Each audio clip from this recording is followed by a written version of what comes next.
Odisha assembly కూడా NDA BJP కైవసం చేసుకుంది. బిజు జనతాదళ్ పక్క తప్పింది.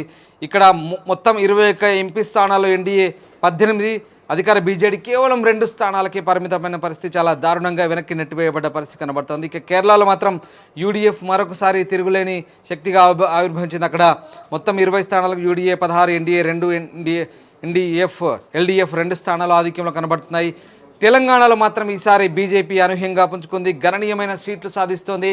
కాంగ్రెస్తో పోటాపోటీగా ఈసారి మొత్తం 17 స్థానాలు, చెరొక 8 స్థానాలు దక్కించుకునే అవకాశం ఉంది. అయితే ఆల్రెడీ ఇందాక చెప్పాను, కాంగ్రెస్ ఖమ్మం స్థానాన్ని గెలిచిన పరిస్థితి కనబడతా ఉంది.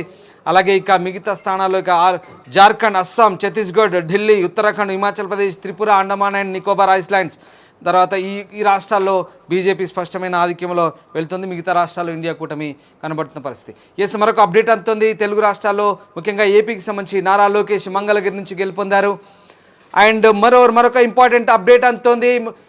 ముఖ్యమంత్రి వైఎస్ జగన్మోహన్ రెడ్డి రాజీనామా చేయబోతున్నారు. మరికొద్దిసేపట్లో ఆయన గవర్నర్కి తన రాజీనామా లేఖను సమర్పించబోతున్నారు. రాజ్ భవన్కి వెళ్ళి జగన్మోహన్ రెడ్డి రాజీనామాని ఇవ్వబోతున్నారు.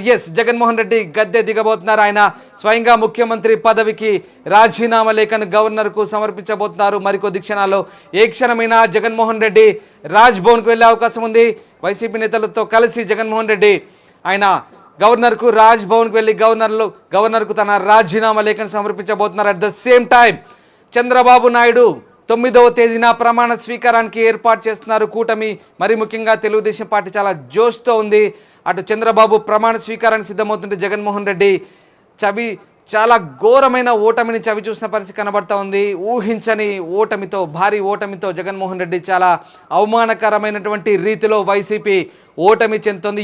ఎగ్జాక్ట్లీ దాదాపు ప్రతిపక్ష హోదా కూడా దక్కుతుందా లేదా అనే అనుమానాలు తలెత్తున్న నేపథ్యంలో జగన్మోహన్ రెడ్డి మరికొద్దిసేపట్లో రాజీనామా ఇవ్వబోతున్నారు అమరావతిలో గవర్నర్కు.